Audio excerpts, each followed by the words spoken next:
So, Yvonne, do you have like a witch cackle that you can do for this episode? Yeah, unfortunately I don't. But I thought you liked scaring children. Well, yeah, but I don't need a witch cackle to do that. Oh! Okay. All right. Well, we are talking witches on a very special episode with a very special guest. Mike, play that funky music for us.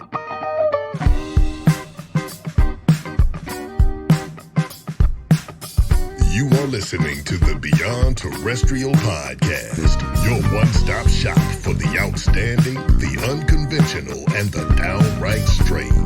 Strap in because the boys are about to take a wild ride. I'm Funk Master B, setting up that tea for the duo of Gumfoolery. Your hosts, Dan and Lee. Of course I believe in aliens. I mean, in an infinitely growing universe, why would we be the only living species? Bigfoot, Nessie, all that stuff, it's gotta be real. How are we to say that we're the only ones?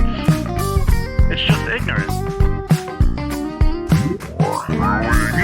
I think aliens are not only from other planets, but they're time travelers.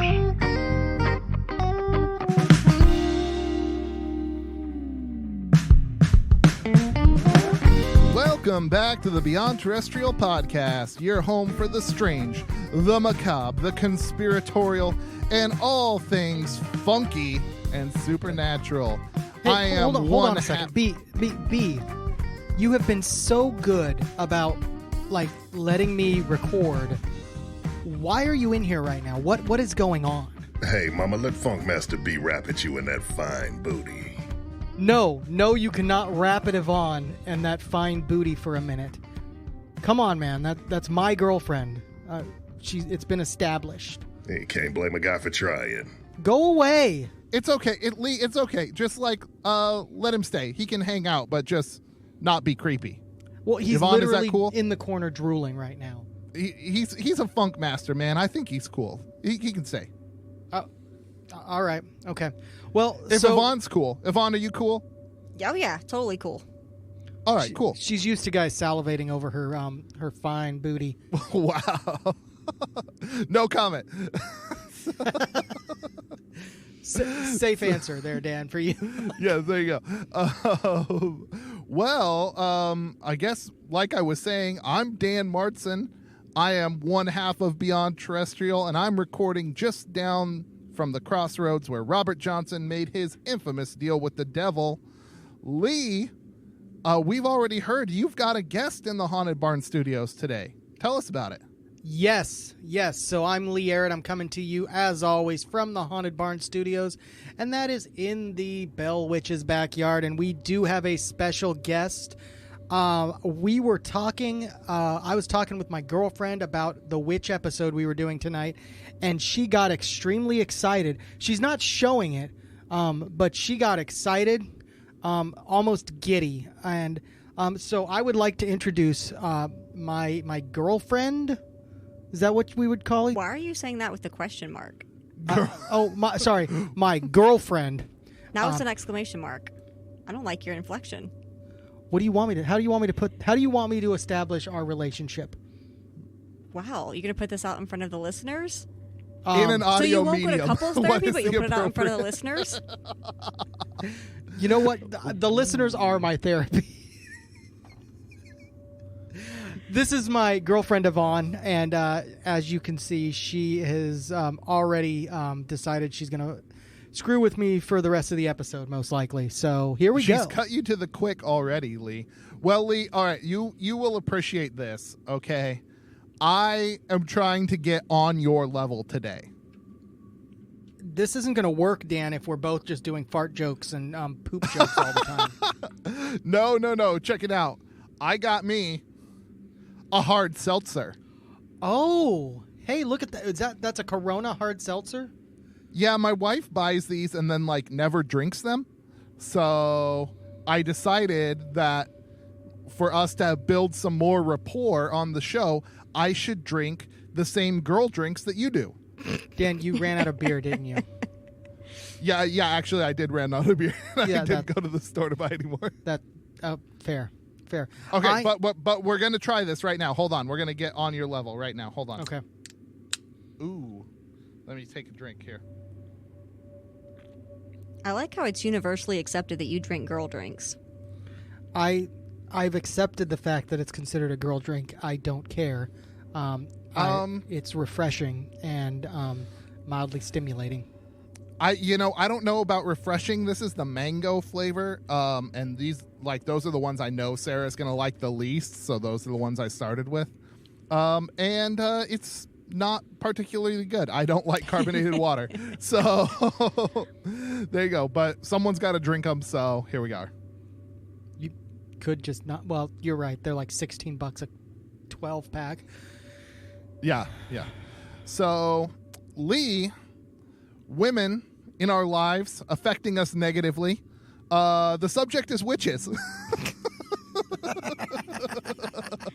I'm feeling slightly outnumbered here, so I'm gonna have to try and kind of like keep my own up, represent womankind here. Well, present company excluded right now. Present company excluded. Right. Oh yes.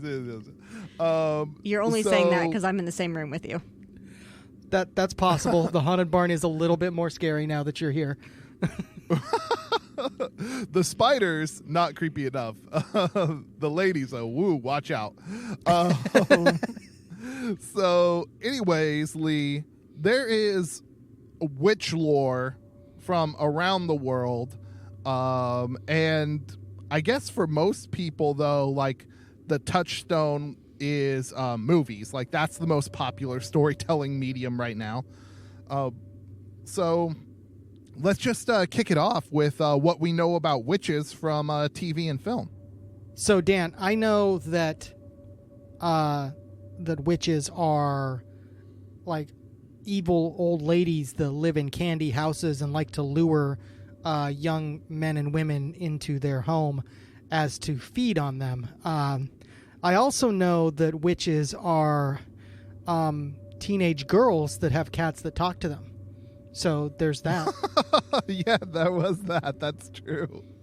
But Lee, I think you touched on something that in all the depictions I've watched, at least around Halloween time, like it seems all the witches are always after little kids. Yvonne, what the hell is the deal with witches coming after kids? Well, we can all get like psychological here and talk about that around this time of year, you know, that Halloween's more aimed at little kids being afraid, and, you know, that's the whole purpose of it, is to be scared. Same reason, you know, in a slasher movie, they're always after teenagers because that's who their market audience is to. So around this time, they're probably all after little kids. But it kind of goes back to the whole theory that they're old and they're ugly and decrepit, and the opposite of that would be kids. So they want to go steal the kids and steal their essence, so to speak. Yeah, I like that. Sort of the power of youth as opposed to like our fear of aging and mortality and all that sort of stuff. Very cool. But I would like to point out that there's a whole concept that Lee completely missed over, which is this gigantic thing called, Harry Potter, which was like our entire generation's, middle and high school years. Yes, very true. Unless you're talking about Emma Watson, I don't want to discuss this any further. What? That comment aside. That was so good. Dame Maggie Smith as McGonagall, one of the best witches out there, top notch. But she didn't eat any kids, did she? No, not a single one. At least not on camera. Exactly. Not quite sure what Miss Maggie Smith was doing in her spare time. She might have been eating children, but on camera at least she wasn't depicted eating children. Don't give anything to the QAnon people. They would love that. But yeah, no, very true, very true. And you know what? I was just about to mention Harry Potter, probably the most equitable depiction of men and women as witches and wizards, because otherwise when you talk about witches, it's almost all women, very few warlocks ever pictured. And you know, that's I guess the patriarchy in action. I don't know, Yvonne, you know about the patriarchy more than we do. Me and Well- Lee, we just benefit from it. You know, it's super funny that you actually said that. I actually went trick-or-treating when I was a kid as a wizard. Not as a witch, but as a wizard. Like with the whole purple robes and the hat and everything. Did not Really? realize at the time that was like whole gender bending and stuff. I didn't know women couldn't be wizards. See? Patriarchy, man. Patriarchy. Exactly. Bullshit. All right. So everyone's going to think we're all SJWs now because we called out the patriarchy for, existing. But no, it's true. It's so crazy that it took so long for there to be any kind of equitable depiction of, magical people. And yeah, it's just weird. It's weird. Of course, the folklore is always a little bit more equitable, especially you go to like foreign countries and stuff like that. Western lore tends to cast witches as bad, and that comes from like religious writings and all kinds of things like that, and the church and that patriarchy. But in places outside of Western culture, not so much. Well, I will completely piggyback off what you said and how you talk about witches are bad, quote unquote, to the point that you have to usually specify if it's a good witch. If you say a witch, it's kind of implied that she's bad, but you can say a good witch and then you know it's good. But we have the entire King Arthur Chronicles where like his main dude was a wizard. And it was just assumed he was a good guy. Yeah, and wasn't Morgan Le Fay actually like was supposed to be like Merlin's daughter or something like that? I don't remember her I thought backstory. it was sister. I thought Yeah. Morgan Le Fay was Merlin's sister. I don't know. Either way, she was supposed to be like magical and Arthur's nemesis. So there's that. But I guess bringing it to modern times. We were supposed to be talking about was Arthur's movies. nemesis. We were supposed to be talking about movies, and then we got way deep on this because I'm crazy like that. I guess Yvonne just mentioned Good Witch and Bad Witch. First thing I thought of, Wizard of Oz. Of course. And we have a beautiful good witch in that one, and then the hideous, ugly troll of a bad witch. Right, which was a fantastic role.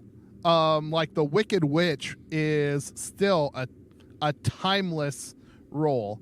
One that influences costumes, and I mean it's still parodied. People still go, I'm melting, oh, what a world. I'll get you, my pretty, and your little dog, too. Yes, timeless. And I mean, that's like 1939. And we still, almost 100 years later, can reference that and people know what you're talking about. So that's awesome. That's one of those roles that is going to stand the test of time for sure. I stood the test of time once. Lee, no one was talking to you. But relegated to the corner in my own podcast. The grown-ups are talking Okay. now. Okay, Lee, what is your favorite witch movie? My favorite witch movie. I have a hard one with this. I think it was The Practice or the not The Practice. I don't know the name of it. I'm good. So just to clarify, you don't know the name of your favorite witch movie. It was like a bunch of hot teenage witches. The cover? Craft? The Craft. That was it. You know they're remaking that. I just remember from when I was a kid and watching The Craft. I don't want to hear the Like rest of that 13 story. I or don't something. You should just stop. This is a PG-rated podcast. Well, we mark it as explicit when we upload it because I tend to say stupid shit. Yeah, you do. You can say that again. Boom. Gotcha. But no, okay, The Craft. You know what? Believe it or not, I've never watched that movie in its entirety. I don't know if I've ever watched that movie in its entirety. I don't think you needed to. It only takes you 10 minutes, huh? There you go. Yvonne knows. 2 to 5 in that range.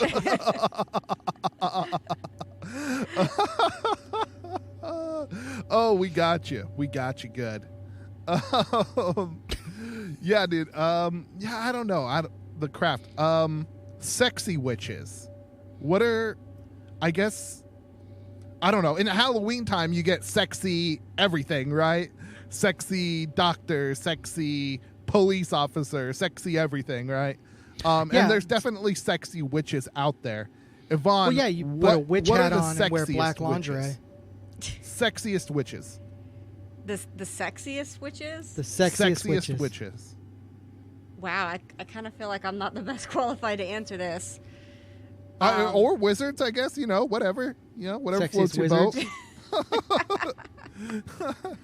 That Neville Dumbledore from Harry beard. Potter. Grrr. Now. I was going with what was this? What was the hot one's name? What was the Twilight guy? The Twilight guy was in Robert Patterson. Yes, he was in there. Oh yeah, he was Oh, Cedric yep. Diggory. Cedric Diggory. Thank you. Yes. Could not remember his name. Thank you. Hufflepuff, Badger Pride. That's us. Okay. So, wow. Don't be talking shit on Hufflepuff House. All right, Lee. I'm not. All right, yeah, damn straight you're not, because I won't let you. No, Dan, you act like a Hufflepuff would do anything about it. Oh, them's fighting words. You don't be. But no, that's true. That's a good point you make. Yeah, I guess. Okay. Lee, sexiest witch. Go. Just the whole movie, The Craft.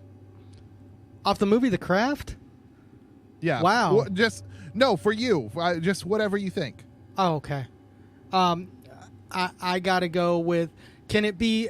I'm gonna go with Hermione Granger. Whatever. Hermione. Hermione. I'm gonna go with Emma Watson, but not as she was a child. Towards the end of her run as that, maybe even Okay. Yeah. after. Cool. Yeah. Try and make it less creepy. Good idea. That's where I was going for with it. Cool. Yeah. At least mine didn't was work, over but 18. whatever.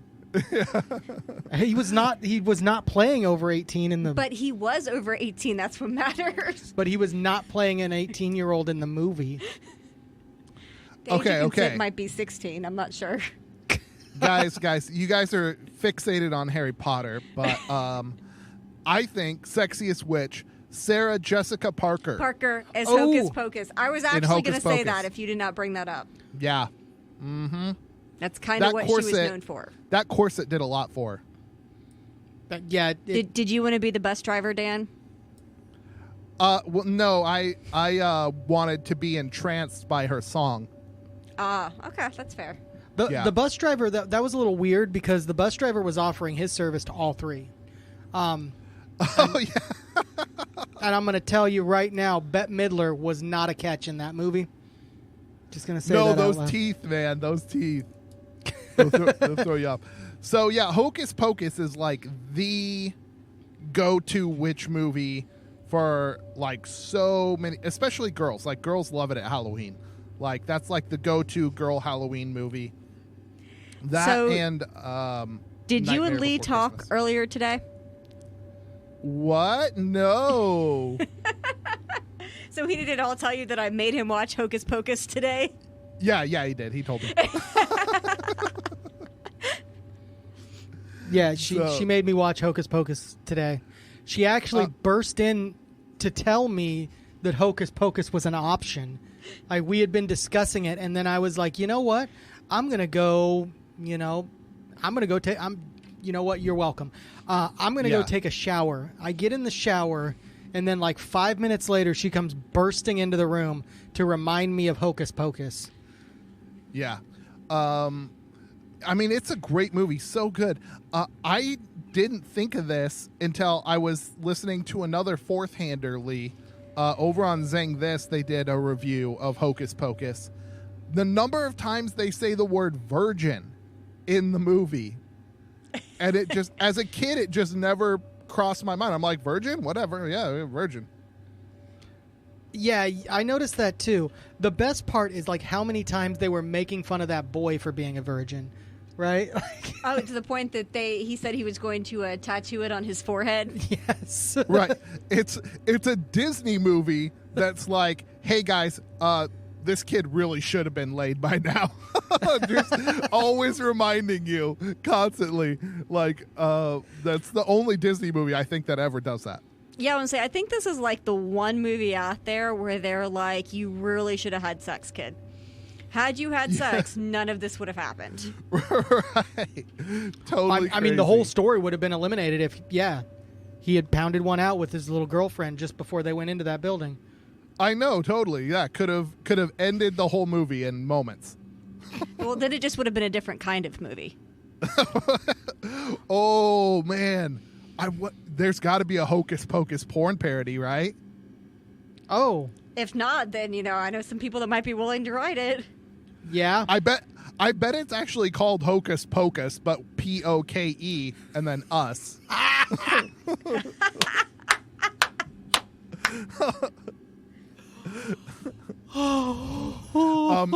And if it's not, trademark. Yeah, that's the name of our movie that we're writing tomorrow. Yeah, if that, I mean, that probably already exists, but I mean, because it's porn and it's one of those things. If you speak it, it exists. But we're gonna trademark that just in case. Anyways, Lee, I guess there's. Oh, you know what? You know who could have given Sarah Jessica Parker a run for her money as a hot witch, though? Anne Hathaway. Okay. You She's mean in the new remake of The Witches on HBO Max. Okay, I watched the original Witches tonight. Dude, the original is way scarier, I think. Here's the thing. All of those Jim Henson movies, the ones that are like supposedly more realistic, are way creepier to me. Like heck yeah. Like Dark Crystal, Labyrinth. Labyrinth, yeah. Yeah, Labyrinth, not Pan's Labyrinth. And then now The Witches, which I'd never watched before you told me about it. All of them, like the makeup, the prosthetics, the puppets are horrifying. They're Yes, like dude, they're grotesque. freaky. Like when that kid turns into a mouse in the old one, it is seriously like a scene from The Thing. Like the body horror, and he's freaking out and he's like, and it's so freaky with his like half human, half rat head and boils and like green smoke coming off him and stuff. As a child, freaked me the hell out. I told you, like when you told me about that movie and told me it was by Jim Henson, I was like, I'm not a huge fan of Jim Henson movies, and that's why. Like just that kind of, like it's creepy. And like bald Angelica Houston with the giant nose and the claws and stuff, like freaky as hell. And of course, I exposed my kid to it because she needs to be just as scarred as I was. Perfect. And I like how you By started this it movie. early, because what is she, 3 now? 4 maybe? Yes. Oh yeah. Mm-hmm. Yeah. This Good is the job. perfect time to start the nightmares. Yeah. That's what Good we're job. working on. Yeah. Get thank those you. night terrors going early. It's rated PG. Like I said, PG. my kid has to be just as messed up as me. So I guess on that note, on that great parenting advice for all of our listeners out there, we should probably take a quick break. Yeah, let's take a quick break. We'll get back to you here in just a few minutes, guys.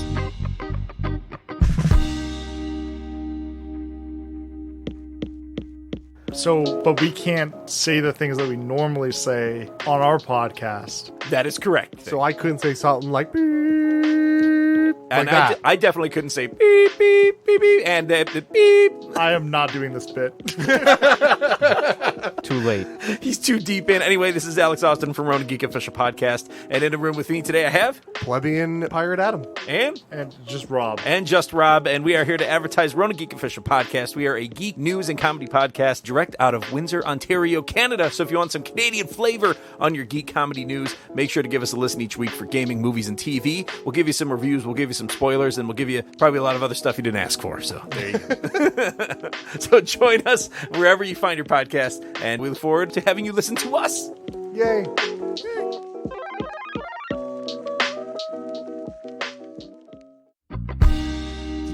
just tell me your kid joined a gang? Yeah, that's right. And yeah. we're back. Toddler gang. All right, guys. We were talking parenting advice. We were talking witch movies. All good stuff. We are working on an episode about the Salem witch trials before Thanksgiving, so that's why we got some spooky leftover Halloween stuff for y'all. This is like an episode is almost like leftover Halloween candy, Lee. Yes, only not candy corn. Now, there's somebody in the room with me that will disagree with me, but candy corn is horrible. Yvonne, you're a candy corn fan? I am a candy corn fan. The one. You're keeping the whole industry alive. Just me. Yeah. No, I honestly, I don't hate candy corn. It's not that good, but I'm not a hater. I will say you have to get name brand candy corn. It makes a difference. You can't get the knockoff. The knockoff is like gritty. Yes, do not get generic nasty candy corn. If you get real quality name brand candy corn, it's made with real honey. It is nice. Can you tell me a candy corn that is name brand, like a name brand of candy corn? Brock's. Brock's is name brand candy corn? I'm 90% sure that is the name of the candy corn at my house right now. Okay. All right. Didn't think I'd have an answer, did you? No, I honestly didn't think you'd know what a name brand of candy corn was, so I could call you out on that, but I lost this one again. I'll just go back to my corner, guys. Thank you. Busted. All right. Well, Lee, we went into some storytelling archives to find some witch stories that we could swap on this episode. Was that what we were doing? I thought that's what we were doing. Yes. Oh, okay. Now you caught me off guard. I was like, oh, shit. Well, I got a story, mother. All right. So, Lee, let's try and decide right now whose story is scarier. Okay. Give us a 2-sentence synopsis of your story. Hold on one second. I got to re-find it. And yes, I don't know my story off the top of my head without actually viewing it. I have a good one if Lee doesn't steal mine. Let her go. If you don't steal mine. Go ahead. I can't remember where it's from. I have to look it up. But there is one of the witches that walks around with a... Okay, hold on. Oh, she's not ready yet either. I'm not. I said... Oh, okay, guys. Mine isn't that scary, so let me start it off. Okay. Okay, you start. Okay, cool. The Spider Witch by Leozie Smith, adapted by me. Fall would always bring back memories for Vern Sparks. Memories of his father, who always called him V. You could almost hear it in V's voice now. He had been raised in the South. Fall meant football and hunting with his father, and costume parties and sweets with his mom. But of all the pleasant memories of childhood, one particular autumn stood out in V's memory for its deep foreboding. V's father, Mr. Sparks, was a banker, and at that time it wasn't uncommon for upper and middle class white families to hire black housekeepers. Mr. Sparks was always fair with their help, and it seemed he was well liked. One of the maids would often bring her daughter, Leozie, to the house, and V's father called Leozie Z. V and Z were the same age and would often play while Z's mother did laundry and other chores. It was a hot fall when V was 11 or maybe 12. Z and V were drawing at the kitchen table when Mr. Sparks came home early. He hadn't slept well, complained of neck and shoulder pain. Then V's father said, "I feel like a witch rode me. Look Look how I got my hair turned. Now, this expression referred to tales of southern witches who could actually get underneath a person's skin through small wounds and take control of their body. Very Skinwalker-esque. Z knew these stories well and piped up. Mr. Sparks, my mama says you can catch a witch with a flour sifter. How's that, Z? Asked Mr. Sparks. Mama says you leave some salt under a big sifter and you can catch the witch. V and his father laughed a bit, but the serious look on Z's face sobered them quickly. Mr. Sparks wasn't the superstitious type, but he wasn't the sort to ignore folks either. All right, Z, I'll have your mama put the sifter over some salt at the foot of my bed. Maybe we'll catch that witch and I'll get some sleep tonight. So the trap was set, and the next morning, Z woke up early. She told her mama she was going to the Sparkses to see if they had caught a witch. She ran across town, scared and excited. She got to the house and knocked softly but quickly on the door. The little boy V opened it. He had awakened early like her, but was too scared to check the trap alone. The kids went upstairs, and V knocked lightly on his parents' door. 1 minute, V, his father said. There was some shuffling, then his father's favorite curse, Jesus H. Christ! The kids burst in. V's mother awoke and screamed when she saw it. A black spider, the size of Z's head, under the sifter. The creature's legs were swollen. They seemed stuck in the tiny sifter holes. Its small, glassy eyes looked at Z, and Z stared at its mouth. V, she nudged him, speaking softly and shaky with fear. Look at its mouth. The giant hairy arachnid had a mouth maybe an inch wide, surrounded by pincers as big as Z's fingers. But she swore the mouth, it was almost human. The shock slowly wore off, and Mr. Sparks decided how to dispose of the spider. The burn barrel was stacked with paper, wood scraps, and doused with lighter fluid for good measure. Mr. Sparks slid a plate carefully under the sifter. The children followed him as he carried the wriggling spider downstairs and outside. They stood back as he slid the creature into the flames, and they leapt into each other's arms and cried when black smoke and a shrill, agonizing, human scream rose from the burn barrel. All right, The Dan. end. Wow. I'm just going to preface this whole thing by we were not on the same page with what we were pulling together today. Just going to throw that out there. Oh, well, mine was a story. Yeah, I'm Yours telling was- stories, y'all. Yeah. Yours was literally a story, and I loved it, and it was creepy. I actually really liked it. Mine, I'll give you some backstory on mine really quick. Mine was actually adapted from an oral history. That's a real Southern tale recorded by an oral historian from Michigan. Okay. Yeah, pretty cool. So mine is more like, mine and Yvonne's are more like stories of like true or, so supposed true things. Hook me up with them. Yeah.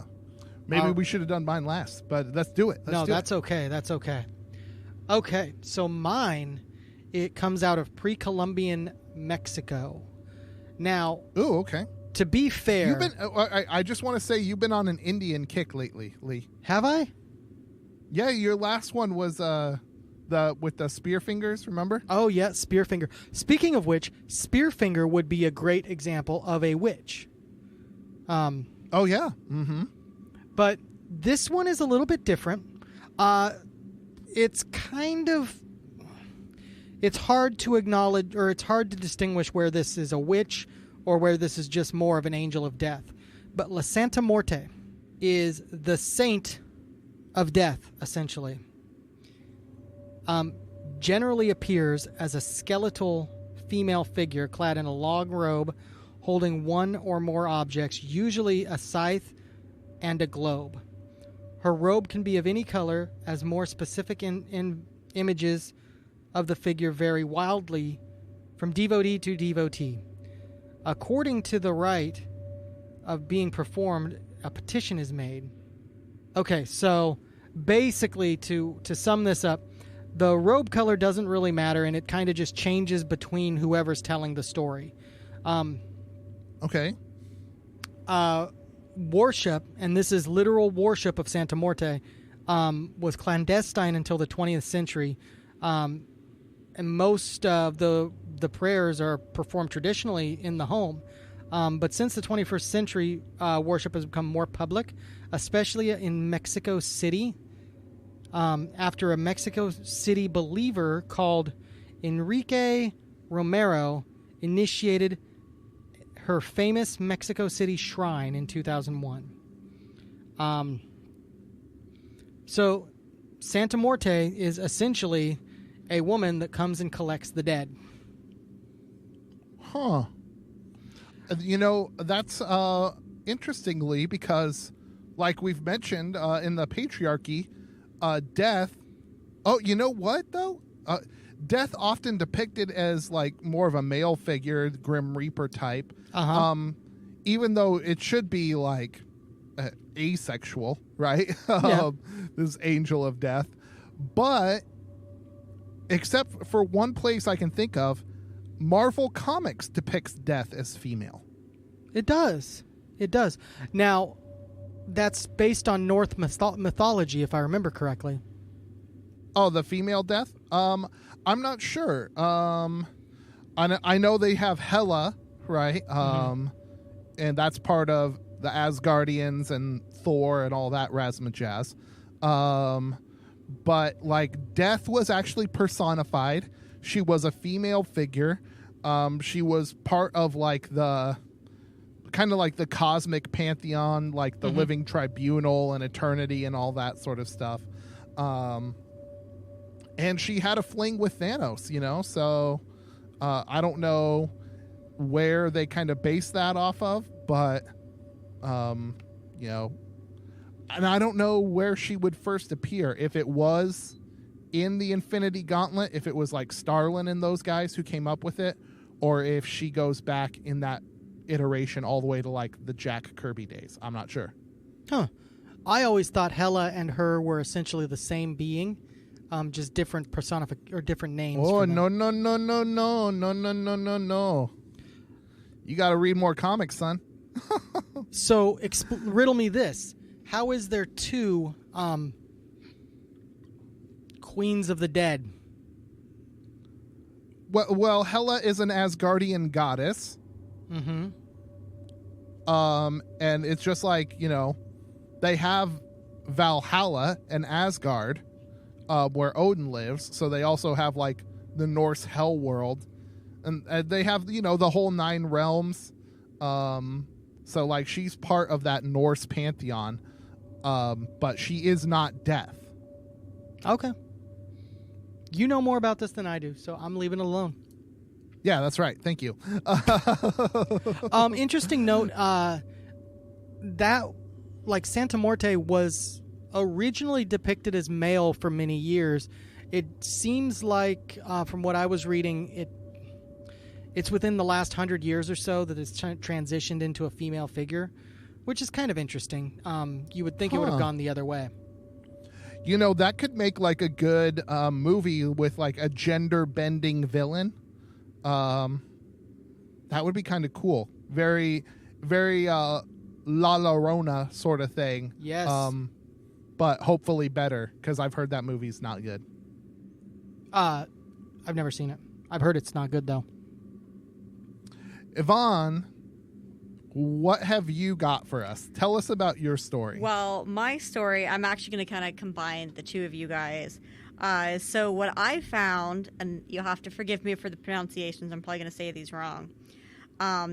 The indigenous people out of Chile, the Mapuche people, I may have said that wrong again, They have an That sounds entity right. That called sounds right. the Kauku. Now, one referenced it being a sorceress. Basically, they're in opposition of the spiritual leaders and the medicine people. They are believed to work with evil spirits to wreak havoc. They use black magic and are believed to have evil sidekicks. And I'm going to, again, mispronounce this. The Anchimayan, which are creatures that reanimate the corpses of deceased children. And the Chankan, which is the bird with the head of a Kauku.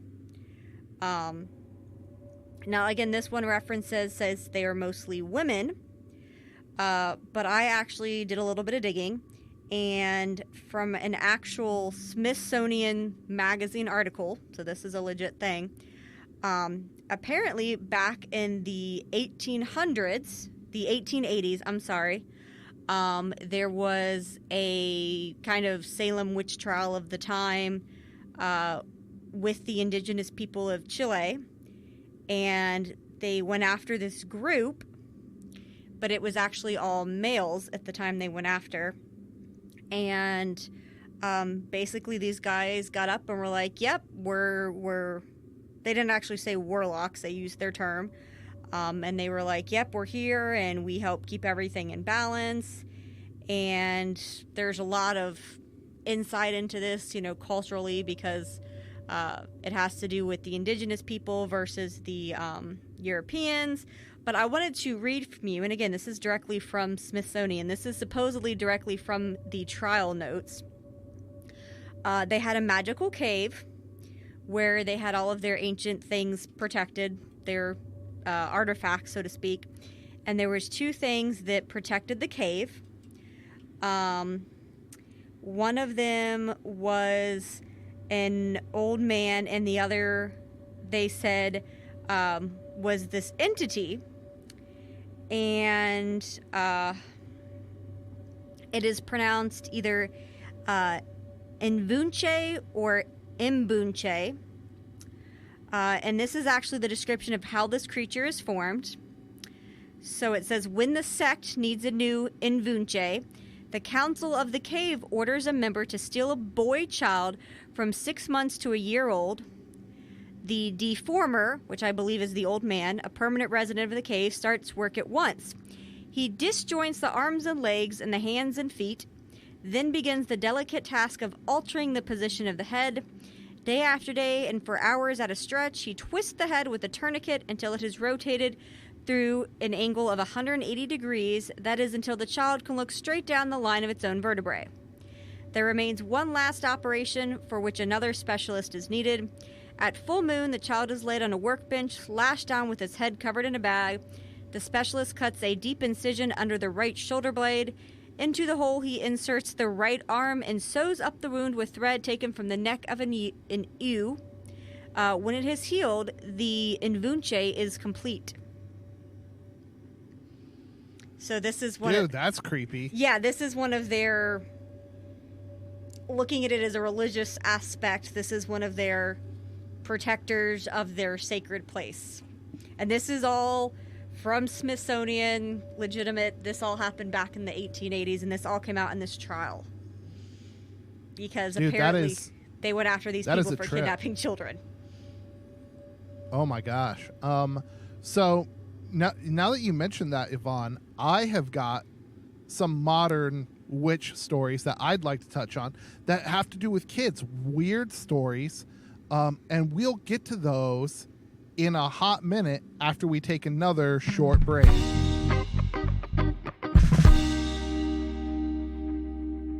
Elijah, are you ready to bring on the weird? Yes, Will, I am. Are you ready to bring on the weird? Did you just make a Will I Am joke? Yeah, I did. Nice. I'll allow it. Anyway, we're just a couple of harmless guys digging into weird things we don't know much about. We're just trying to figure out what the hell is happening in the world outside our homes. Do we get things wrong? Without a doubt. Are we learning from those mistakes? Not anytime soon. Are you entertained by the crap we're talking about? Of course. That's why I always listen to the show. You listen? Alright, what do you like to listen to about the show? I like aliens, conspiracies, cryptids, NWO, shadow government, you name it. What? Oh, hold on. Do the aliens come from inside the Earth instead of interstellar travel? What made the conspiracy start? Why did that cryptid evolve to do the things it does? Who runs this NWO? Listen in as we dive into all manners of subjects as we bring on the weird. You can find us on Twitter, Instagram, Facebook, and Reddit. You can listen to clips of our episodes on our YouTube channel. Listen, rate, and review us on Apple Podcasts and Podchaser.com. You can also listen to us on Spotify, Stitcher, or wherever else you listen to your favorite podcasts. And we're back. As we have all been discussing earlier, and you probably already know, because if you're jumping in right now, you may want to backtrack a little bit. Otherwise, most of this will make little to no sense. We are talking about witches, and we're talking about Dan was going to tell us about some modern day witchcraft stuff that's going on. Dan. Yeah, dude. Regale me. So, I don't want to have like a colonial attitude, right, when it comes to witch stories, especially from places like Africa. But there is like a weird intersection right now of religion and cultural practices happening, especially in like Western Africa. That is trippy, and it's crazy. They have witch camps in some of these countries. Yes, I've for heard of that, people Dan. who have been accused of witchcraft. Because being accused of witchcraft is very serious over there still. People, a lot of churches try and build up their reputation by accusing people of witchcraft, like as a way to get more converts and more donations. Crazy. Well, what's kind of crazy with that is it's at least in the Salem witch trials, I mean, yeah, we had a bunch of like stuck-up girls that were holding like blaming people, but I guess with what's going on in Africa is it's like, I don't know, they could be blaming some random female over there and be like, oh, you're the reason for Corona. You're a witch now. Like there's nothing, there's no justification. If there's any sort of bad thing that happens, they just kind of, somebody can be like, hey, I don't like you. You're a witch. You're the reason that we have Corona. And they send these women off to the witch things, to the witch camps. Yeah. And of course, it's usually a little bit more complicated than that. The people who are often accused of these sorts of things are vulnerable people, women, children, people who have had something bad happen in their lives. So, yeah, it's crazy. Like, these people have to be protected. They go to protected camps so they can, avoid beatings and torture and burnings and acid attacks, that sort of stuff. Like, all kinds of crazy stuff done in the name of religion in combination with some old cultural stuff. Like, a lot of children are accused of being witches. That's like a thing, child witches over there in Africa. And that goes back a long time. Now, they also have, traditions of shamanism and healing and that sort of stuff. But when Western religion comes in, how religions will pick things from the culture that they're practicing in. Christmas, Easter, all that sort of stuff. All picked up from the pagan religions. Oh, yeah, absolutely.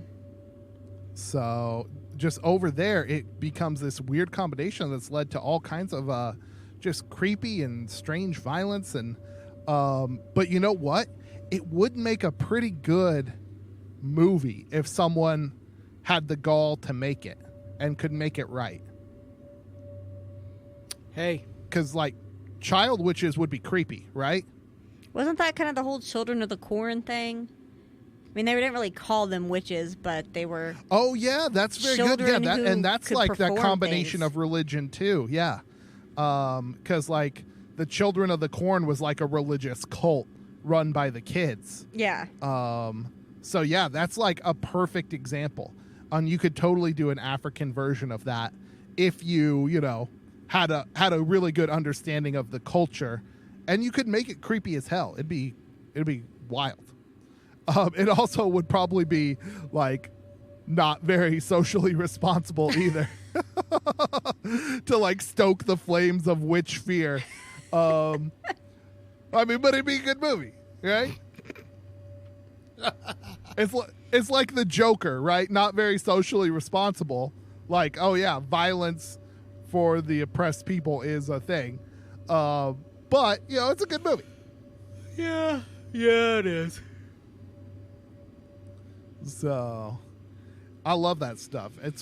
It's crazy. I've been reading. I read a bunch of CNN articles from Nigeria and Ghana about all this stuff, and they have organizations out there that are set up to combat this. Humanist organizations. So I as a humanist have always felt a connection with these sorts of groups. So guys, go check some of that stuff out. It's wild and crazy. We can't get into the whole details because we don't understand it enough, even after reading all these articles. And I don't want to be, a cultural colonizer. Isn't it crazy to think here in the year 2020 we're talking about, witch camps and people being accused of witchcraft? Oh, yeah, 21st century, yeah. I know, wild and crazy. A place like, Africa loaded up with mobile phones now. People have internet access at a rate that they never had before. Nigeria, I think, is the largest economy in Africa, one of the richest countries on the continent, and still they have all this stuff. So it's weird, man. It's one of those things. What's that line? Something about to make good people do bad things, you need religion. Right? Yeah, something to that effect. Yeah. I don't know. I don't know if that's necessarily true, but fervor is a dangerous thing. I don't have anything against faith, but fervor can be taken to an extreme that is deadly. So craziness. Now, guys, we've touched on a North American story. We've touched on Central and South America. I guess we talked about like Harry Potter, which is based all on the European traditions of witches, and I think which are pretty well known in Western culture around here. Are there any other witch stories that we maybe have missed? Well, I do know some about those out of Japan. Okay. Now are we thinking like actual lady witches? Are they shamans? Is it related to Shinto? Do they do like a cool samurai movie for it? Because that would be awesome. Is it like yokai or other things like that? Or is there an anime? These are all questions that we need answered. Well, Dan, oddly enough, kind of overseas and more of the Asian side of the world, there's not as much information about witches as there is in the Western culture and obviously in Africa and Europe. One thing I kind of found interesting, they call these witches, but over in Japan, their witches basically are like animal tamers, and so they have either a fox or a snake that goes out and does their bidding for them. Kind of like a familiar. A familiar. Very yes, nice. The term familiar, yes. The fox witch is seen more often. And basically they meet this fox and they bribe this fox and make a deal with it. And they're like, hey, fox, go do my bidding and I'll take care of you. And the fox is like, gotcha. So dude, it says, Sarah would love that. She loves foxes. She would bribe a fox in a heartbeat. Well, first of all, I do have to ask one question, though. It really just sounds like these are just women that get themselves a pet fox. Well, it says a fox under the employ of a human can provide him with many services. It does use him. That's not me. The fox can turn invisible and be set out to find secrets, and it still retains its many powers of illusion, which its master will often put to use in order to trick his enemies. The most feared power of the, and again I apologize, Kitsune Tsukai possesses is his ability to command his fox to possess other humans. Oh my, that is creepy. That's a good one. Lee, have you? I don't think you ever got Xbox One, did you, dude? Nah. Or PlayStation 4? Oh, dude, Ghosts of Tsushima. Okay. It's a new samurai game that was very popular. But there was like a fox that would lead you to secrets, and that this whole fox familiar thing reminds me of the game a little bit. Okay. All right. I like it. The game has a black and white mode so that it will look like an old school samurai movie. Nice. Yeah, dude. Cool. So, And now go for it. I would say also discussing them from around the world. I know it's an entirely different subject, but getting on to the Caribbean, which is when you're more referring to voodoo and witch doctors back then, or at that time. I don't know why I said back then. Right. Yes. A lot more closely related to the African tales. Yes. In the Caribbean. Yes. But with a blend of, native flavor. That's all its own. Yeah, I think that the voodoo, the witch doctor, the other related witches out there from the Caribbean, I think they're kind of a show in and of itself. I think that we should save that. I well, agree. and I think we don't want to touch too much on it either because, like I said, that's one of those things.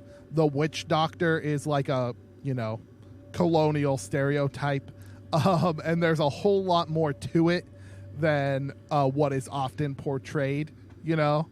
So that's the thing. And I hate throwing it out. That's why we preface this whole show with our little takedown of the patriarchy, right? Because it's the same thing for witch doctors and all these stories, often portrayed in the most negative light without all the cultural nuance that they deserve. Well, I think that's a problem with Western society as it is right now, or at least American. We don't take the other person's point of view into regard when we're making a decision about that person, and I think that it kind of sucks. Now, I'm not like saying that to like justify, what is it? Minor attracted people, is that what they want to call themselves? No, they're pedophiles. But yeah. But if you look at like other religions and other things like that, we have a very whitewashed view on things, and sometimes it's not as black and white. Yeah, right, exactly. And especially with witches, because if you look at traditional shamanism, a lot of that is interpreted by the West, or was interpreted by the West as witch doctors and black magic, and that's just not the case. So even though there are some like crazy stories out there, like tales of like penis snatching witches. Yvonne, have you heard of this? Lee mentioned this vaguely to me. I'll have to be honest. I was a little afraid to Google penis snatching witches, so I did not do any research on it. I told you probably her, would have gotten that Hocus Pocus porn parody would have come up. Throwback to that. So evidently the thing is, like, guys will one day like go to the shower and be like, hey, it looks like my stuff is a little bit smaller. Or maybe they'll have a hard time getting it up, and they blame witches for stealing their virility. And evidently, it's one of those things. If you let the witch steal your penis all the way until it's gone, you'll die. That just seems logical. I mean, Right. So you have to blame someone for being a witch, and have them, executed or sent away so you can save yourself.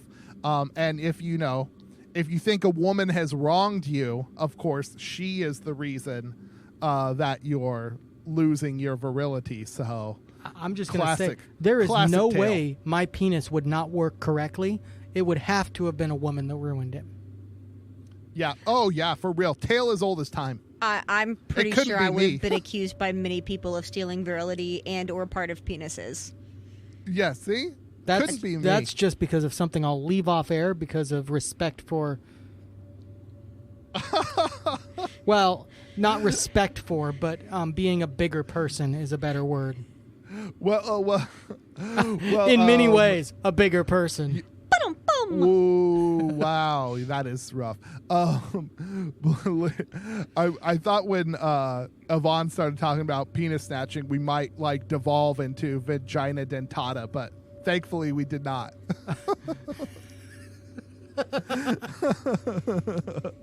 Well, yeah, we there's could discuss Lorena Bobbitt. You know, we got a minute Yeah. there. Oh no, that's pass. Was she a penis snatching witch? I'm sure she could technically meet that definition. She did snatch Maybe. a penis, and I'm sure she was called a witch, amongst other Yeah. things. Or would it be more accurate, bitch? Like, I would assume she was probably called many names. fair enough. Yeah, lots of names.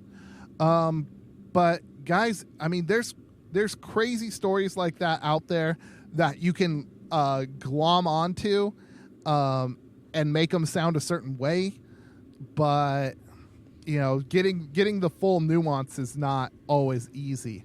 So I think it's cool. I think it's cool that these stories are coming out now. People are more into it. People love witches. They love Halloween. And I think there is a space in like the horror genre for good, more culturally accurate stories. I think we've seen that with Jordan Peele. They're trying to get good Latino stories in. That La Llorona movie was not very good, but they're trying. There's an attempt there. Yeah. So clearly there's a space for it that exists, and hopefully some of these stories could, come out and be good screen adaptations. Yeah. And I know, Dan, we're trying to wrap things up, but I do have one thing. I've got a couple things I need to mention. Thing number one. Shoot. I feel like there's a possibility we may have lost some listeners with my no, they're pedophile statement, but I stand by my statement. You don't need to listen to us if you're a pedophile. So we'll go with that. I don't think any pedophiles were listening in the first place, but just in case, screw them. Continue. Okay. Second of all, there was a statement made earlier about the age of Emma Watson when she was in Harry Potter. I would like to point out that I was also a minor at the time that Harry Potter came out. So I feel like I get a pass on that because I was also a minor at that time. You trying to get like a Romeo and Juliet law in there for yourself? Yeah, I feel like that's a Romeo. You're trying that Michael Bay loophole? Oh, you. Wow. Well, there you go. Lee has tried to be not creepy and failed yet again. I'm just saying. I'm just saying. I'm not a pedophile. Lee, I think you need to go back to the corner. Okay. All right, that's the show.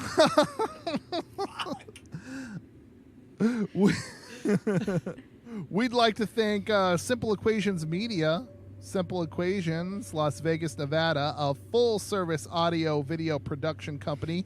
They can take your ideas from pre-production all the way through post-production. If you need to shoot a music video for your indie band, if you need music for a project, a video project at your company, the guys at Simple Equations have your back. Lee, where can you find Simple Equations online? Oh, you can find them on Facebook, Twitter. You can find them on Imager, Instagram. I heard tell that they were on OnlyFans for a little while.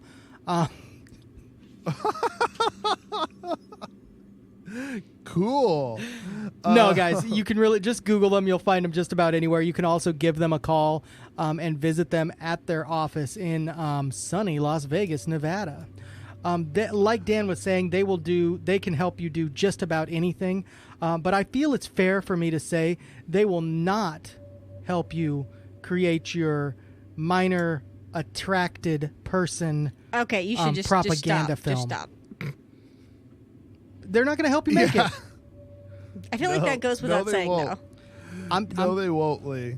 I feel like there's a lot of... God, I'm really stuck on this. I'm sorry, guys. They make us sound good, but they're not going to be able to make Lee sound less creepy right now. So, good job, Lee. Anything else? How is that creepy? You're being a creep. Don't even bring it up. I second that notion. Mike's going to have his hands full with this one. Mike, please make me not sound creepy. I don't think you understood what was said. This was locker room talk. Anyways, I'm Dan. That's Lee. Say bye, Yvonne. Bye, Yvonne. Bye, Yvonne.